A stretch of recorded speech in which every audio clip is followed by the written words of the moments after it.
اعوذ باللہ من الشیطان الرجیم بسم اللہ الرحمن الرحیم۔ آج بحمد اللہ تعالی ہمارا لیکچر نمبر 71 ہے اور آیت نمبر سورۃ النساء کی 167 ٹو 176 تک بیان ہوگا۔ ان آیات میں اللہ تبارک و تعالیٰ نے سب سے پہلے یہودیوں کے جو کرتوتیں تھیں ان کو بیان کیا،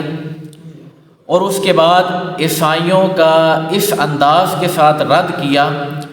کہ ان کے جس بنیاد پہ انہوں نے اپنا پورا کا پورا مذہب کھڑا کیا تھا،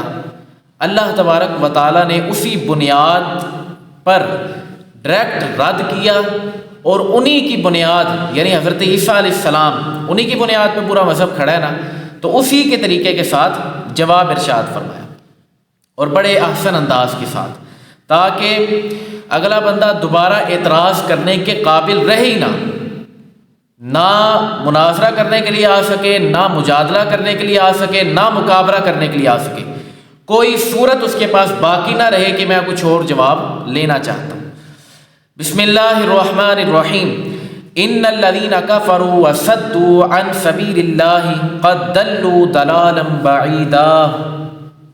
بے شک وہ لوگ جنہوں نے کفر کیا اور اللہ کی راہ سے روکا، بے شک وہ دور کی گمراہی میں جا پڑے۔ اب یہ یہودیوں کی حالت تھی کہ ایک تو خود بھی کفر میں پڑے ہیں،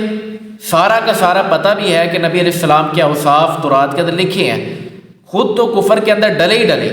لیکن دوسروں کے لیے تمنا بھی رکھی، اور اس قدر تمنا رکھی کہ وہ ہمارے مذہب کے اندر آ جائے،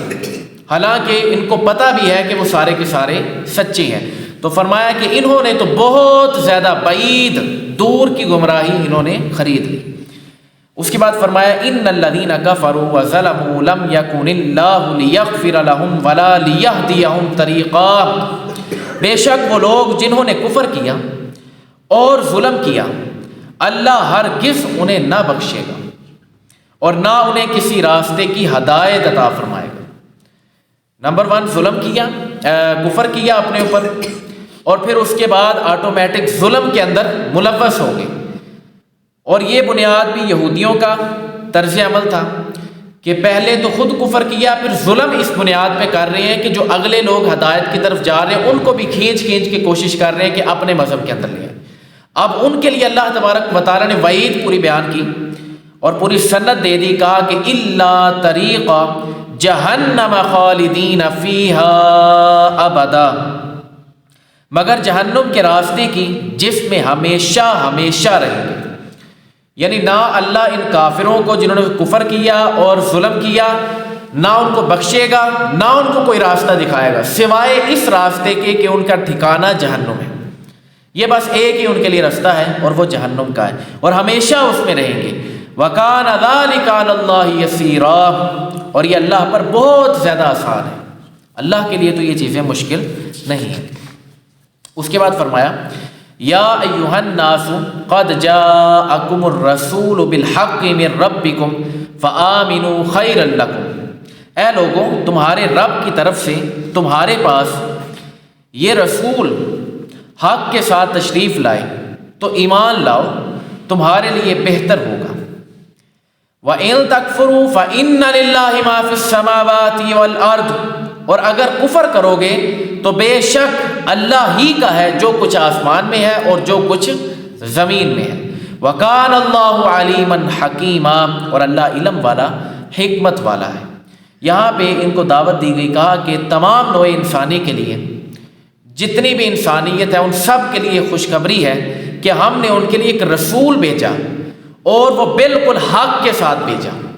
یعنی قرآن مجید ساتھ میں پورا کا پورا نازل فرما دیا اور اس رسول کو بھیج دیا۔ اب اس کے بعد تمہارے لیے اور کیا چیز رہ گئی تھی؟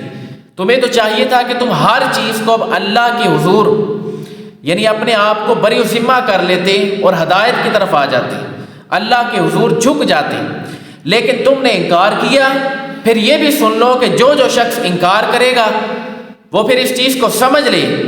کہ جو کچھ آسمان کے اندر موجود ہے اور جو کچھ زمین کے اندر موجود ہے وہ سارا کا سارا اللہ ہی کا ہے۔ اگر کسی بت کو خدا بناؤ گے یا کسی اور کے آگے ماتھا ٹیکو گے تو پھر اس کے بعد بھی یہ جواب ملے گا کہ وہ چیزیں بھی تو اللہ کی بنائی ہوئی ہیں، تو تم کدھر جا رہے ہو؟ یا اہل الکتاب لا تغلوا فی دینکم ولا تقولوا علی اللہ الا الحق۔ اب پچھلی جتنی آیات تھیں ان کے اندر یہودیوں کے جرائم، اب یہاں سے عیسائیوں کے، اور اتنے خوبصورت جواب دیے اللہ تبارک و تعالیٰ نے کہ اس کے بعد کوئی جواب باقی رہتا نہیں۔ فرمایا کہ یا اہل الکتاب، اے اہل کتاب، لا تغلو، غلو نہ کرو، فی دینکم، اپنے دین کے اندر، اپنے دین میں حد سے نہ بڑھو، ولا تقولوا علی اللہ الا الحق، اور اللہ پر سچ کے سوا کوئی بات نہ کرو، یعنی اللہ تبارک و تعالیٰ کے ساتھ بہتان بازی تو نہ کرو، اپنے طور پہ اللہ کے ساتھ زیادتی تو نہ کرو۔ اب وہ کس طرح کرتے تھے زیادتی؟ اللہ کے اوپر بہتان کس طرح باندھتے تھے؟ وہ اس طرح باندھتے تھے انما المسیح عیسی ابن مریم رسول اللہ وکلماتہ، فرمایا کہ بے شک مسیح مریم کا بیٹا عیسیٰ علیہ السلام صرف اللہ کا رسول اور اس کا ایک کلمہ ہے، یعنی تم نے تو اس کو خدا بنا لیا یا خدا کا بیٹا تسلیم کر لیا یا تین میں سے تیسرا خدا، یہ تم نے عقیدہ لے لیا، لیکن سن لو کہ یہ جو مریم علیہ السلام کے جو بیٹے ہیں حضرت عیسیٰ علیہ السلام، وہ اللہ کے رسول ہیں اور ان کا ایک کلمہ ہے۔ کلمہ کس طرح کہ اللہ نے کہا کن تو فیکن، وہ اسی وقت ہو گیا، تو یہ ایک کلمہ ہے۔ القاہا الی مریم وروح من، اور اس کے بعد فرمایا کہ تو اللہ اور جو اس نے مریم کی طرف بھیجا اور اس کی طرف سے ایک خاص روح ہے، یعنی اللہ تبارک و تعالیٰ نے حضرت مریم علیہ السلام کے رحم میں ایک اس کی اللہ کی طرف سے ایک خاص روح ہے، تو لہٰذا اس کے اندر اپنے آپ کو خدا کو تسلیم نہ کرو اور خدا نہ بناؤ اس کے اندر۔ اور فرمایا کہ تمہارا جو عقیدہ ہونا چاہیے وہ تو یہ ہونا چاہیے تھا کہ فآمنوا باللہ ورسولہ، یعنی کہ اللہ اور اس کے رسول پر ایمان لے کے، فآمنوا باللہ ورسولہ، تو اس پر ایمان لے کے آنا چاہیے تھا، لیکن تم نے کیا کہا، اور یہ بات نہیں کہنی چاہیے تھی، ولا تقولوا ثلاثہ، اور نہ کہو کہ معبود تین ہیں، یہ والا جملہ نہ کہو، انتہوا خیر لکم، اور یہاں پہ فرمایا کہ اس سے باز رہو، یہ تمہارے لیے بہتر ہے۔ انما اللہ الہ واحد، صرف اللہ ہی ایک معبود ہے،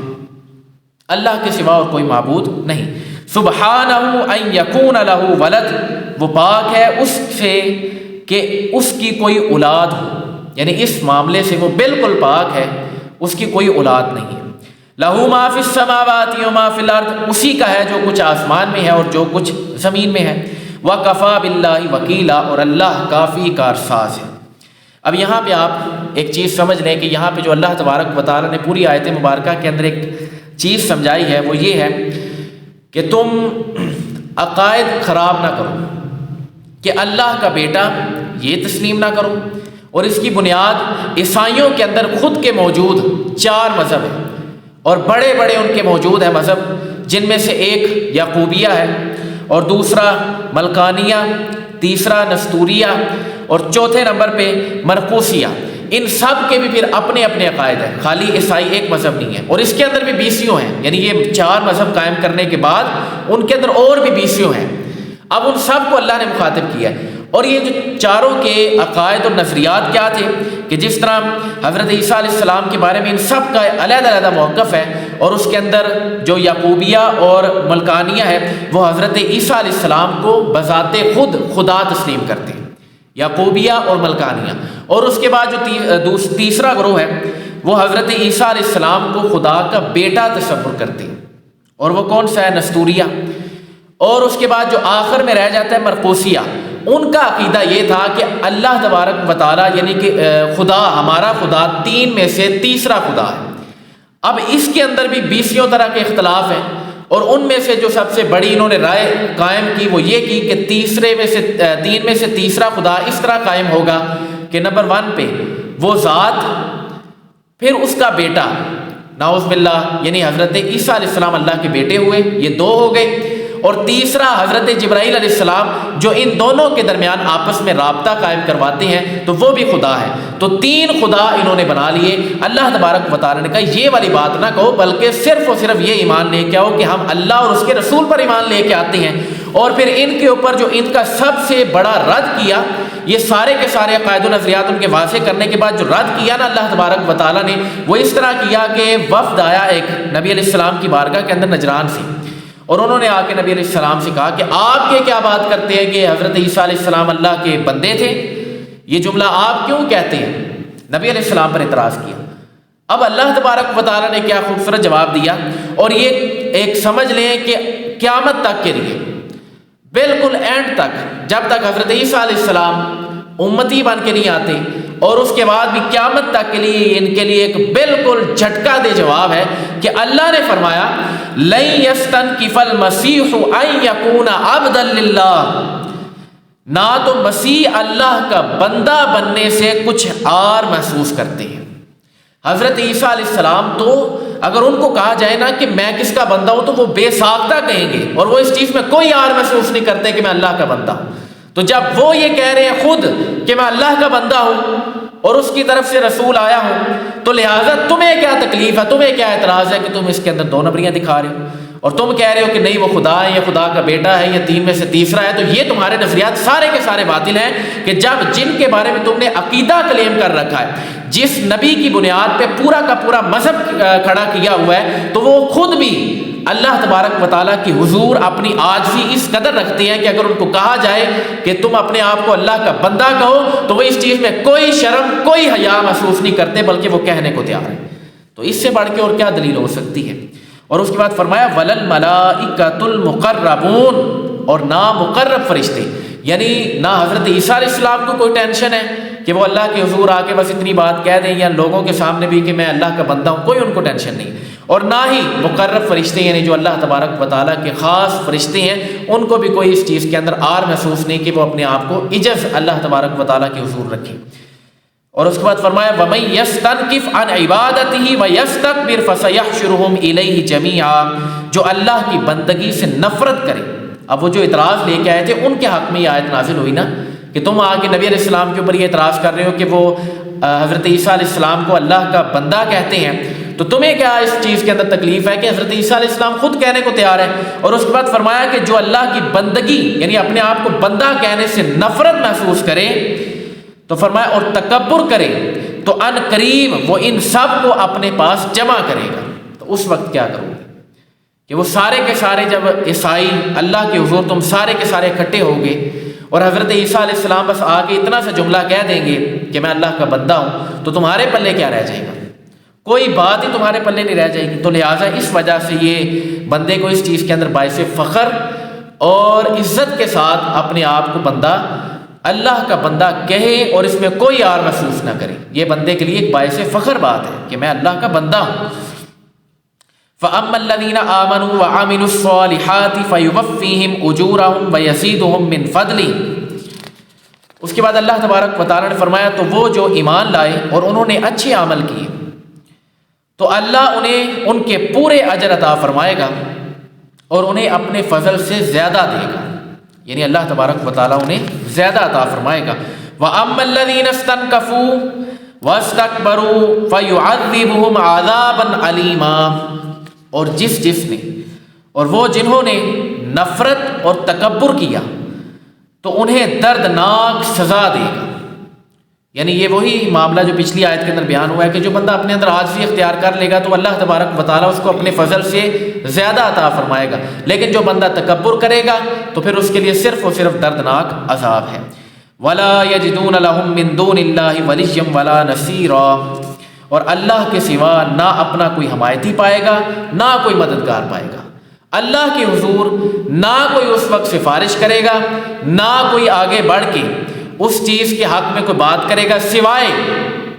جس کو اللہ تبارک و تعالیٰ اجازت دے گا، جس کو اللہ تبارک و تعالیٰ اذن دے گا تو وہ وہاں پہ بس سفارش کر سکتا ہے، اس کے علاوہ اللہ کی موجودگی کے اندر کوئی کسی کے لیے فیصلہ نہیں کر سکتا۔ یا ایھا الناس قد جاءکم برہان من ربکم وانزلنا الیکم نورا مبینا، اے لوگو بے شک تمہارے پاس تمہارے رب کی طرف سے واضح دلیل آ گئی ہے اور ہم نے تمہاری طرف روشن نور نازل کی ہے۔ واضح دلیل آنے سے مراد نبی علیہ السلام کی ذات اقدس ہے، وہ ایک واضح دلیل ہے تمہارے سامنے کہ حق بجانب ہر بندہ اس چیز کو جانتا ہے کہ یہ آخری نبی ہے، یہودی بھی جانتے ہیں، عیسائی بھی جانتے ہیں، ہر بندے کو نشانیوں کا پتہ ہے۔ وہ علیحدہ بات ہے کہ پیٹوں کی خاطر کچھ علماء نے اس وقت کے علماء سو نے جھوٹ بولا، کچھ نے غلط اوصاف بتائے، کچھ نے کہا کہ وہ نبی ہے نہیں، وہ علیحدہ موضوع، پتہ سب کو ہے، حق کا سب کو پتہ تھا، لیکن وہ نہیں بتاتے تھے، نہیں تسلیم کرنا چاہتے، تو وہ بالکل ان کی علیحدہ بات ہے۔ لیکن اللہ نے کہا کہ ہم نے تمہاری طرف واضح دلیل بھیجی ہے، اور جو اس کے بعد فرمایا نا وَأَنزَلْنَا، اور ہم نے نازل کیا الیکم تمہاری طرف نورا مبینہ، بالکل واضح روشن نور، تو وہ روشن نور سے مراد کلام الہی ہے جو ہم پڑھ بھی رہے ہیں، اور یہ واضح روشن نور ہے، اس کے مقابلے میں کسی اور کی کوئی حیثیت نہیں ہے۔ قرآن مجید جب آ جائے تو پھر یہی سب سے پہلے اور ہمارے لیے اول ترین ترجیح ہے۔ تو اس کے اندر بندے کے لیے ایک معجزہ بھی ہے کہ دیکھیں اللہ تبارک و تعالیٰ کی طرف سے پورا کا پورا قرآن مجید بندے کے لیے نازل کیا گیا ہے۔ اس کے بعد فرمایا کہ فَأَمَّا الَّذِينَ آمَنُوا بِاللَّهِ وَاعْتَصَمُوا بِهِ فَسَيُدْخِلُهُمْ فِي رَحْمَةٍ مِّنْهُ وَفَضْلٍ، تو وہ جو اللہ پر ایمان لائے اور انہوں نے اس کی رسی مضبوطی سے تھام لی، تو ان قریب اللہ انہیں اپنی رحمت اور اپنے فضل میں داخل کرے گا۔ اب وہ ساری باتیں پیچھے بیان کی، اس کے بعد کہا کہ اب ایک ہی رستہ بچتا ہے، وہ یہ ہے کہ جو شخص ایمان لے آئے، پھر اس کے بعد اللہ کی رسی مضبوطی سے تھام لے۔ اس کے بارے میں جو ہم نے سورۃ البقرہ کے اندر پڑھا تھا، سورۃ آل عمران کے اندر جو آیت مبارکہ گزری تھی، اس کے اندر بالکل واضح پیغام تھا کہ اللہ کی رسی سے مراد قرآن مجید ہے۔ تو جس شخص نے قرآن مجید مضبوطی سے پکڑ لیا، پھر اس کے بعد ان قریب اللہ تبارک و تعالیٰ اسے پھر اس پر رحمت بھی اور فضل میں اس کو ڈھانپ لے گا، تو یہ اس کو آخری حل ملے گا۔ اور یہ اس کو ہلکا نہ جانے گا، رحمت اور فضل یہ اللہ تبارک و تعالیٰ عطا کر رہے ہیں۔ میری زبان میں یہ لفظ ہلکے ہو سکتے ہیں، لیکن اللہ تبارک و تعالیٰ جب اس کو عطا کرے گا بندے پر، تو بندہ پھر اس وقت خوشی محسوس کرے گا۔ وَيَهْدِيهِمْ إِلَيْهِ صِرَاطًا مُسْتَقِيمًا، اور انہیں اپنی طرف سیدھی راہ دکھائے گا، یعنی اپنی طرف اب آنے کا رستہ دے گا۔ جب بندہ سارے باطل عقائد کو چھوڑ دے گا، یہودیت، نصرانیت، ان کے جتنے جھوٹے عقیدے ہیں ان کا ڈیفینڈ کرنا چھوڑ دے گا، ان کے پیچھے جانا چھوڑ دے گا، تو پھر اس کو اللہ تبارک و تعالیٰ سیدھا رستہ دکھانا شروع کر دے گا۔ اس کے بعد جو اگلی آیت مبارکہ آ رہی ہے سورۃ النساء کی جو آخری آیت ہے 176، وہ آیت مبارکہ ہماری لیکچر نمبر 57 کے اندر مکمل طور پہ بیان ہو چکی ہے، جہاں پہ آیت میراث ہم نے مکمل پورا ایک موضوع بنا کے بیان کیا تھا۔ تو وہاں پہ دوسرا رکوع ہے سورۃ النساء کا، لیکچر 57 ہے، اس کے اندر یہ مکمل طور پہ بیان ہو چکا ہے۔ یہاں پہ صرف اور صرف ترجمہ کیا جائے گا، اس کے بعد اس سورت کو ختم کیا جائے گا، کیونکہ اس کے اندر یہ سارے کے سارے میراث چونکہ ایک موضوع کے تحت چل رہے تھے، تو میں نے تب یہ آیت مبارکہ اسی کے ساتھ کلیئر کر دی تھی۔ تو صرف اور صرف اب ترجمہ کیا جائے گا، باقی تفصیل کے لیے وہیں پہ۔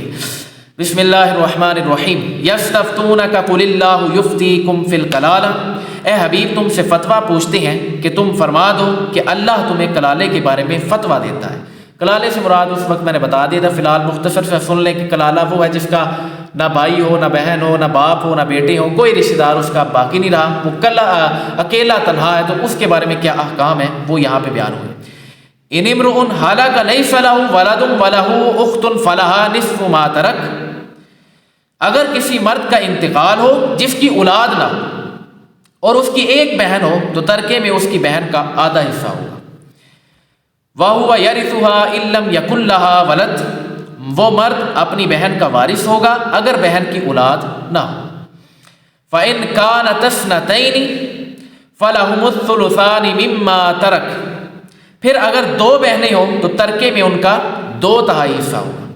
وَإِن كَانُوا إِخْوَةً رِجَالًا وَنِسَاءً فَلِلذَّكَرِ مِثْلُ حَظِّ الْأُنثَيَيْنِ، اور اگر بھائی بہن ہوں جن میں مرد بھی ہو اور عورتیں بھی ہوں تو مرد کا حصہ 2 عورتوں کے برابر ہوگا۔ یبین اللہ لکم ان تضلوا واللہ بکل شیء علیم، اللہ تمہارے لیے صاف بیان فرماتا ہے تاکہ تم بھٹک نہ جاؤ، اور اللہ ہر چیز کو جانتا ہے۔ اس کی تفصیل مکمل لیکچر نمبر 57 کے اندر بیان کی تھی، اور اسی کے اندر یہ مکمل اس کا شان نزول بھی اور صحیح بخاری سے بھی باقاعدہ اس کا شان نزول بیان کیا تھا، اور اس کی مکمل ہم نے ڈبیٹ اس کے اندر کر لی تھی موضوع کے تحت۔ تو لہٰذا سورۃ النساء تو مکمل ہوگی۔ اللہ تبارک و تعالی ہمیں جو کچھ پڑھا، جو کچھ سنا، اس پر عمل کرنے کی توفیق عطا فرمائے، اور اس کے مطابق اپنی زندگی بسر کرنے کی توفیق عطا فرمائے۔ وما علینا الا البلاغ المبین۔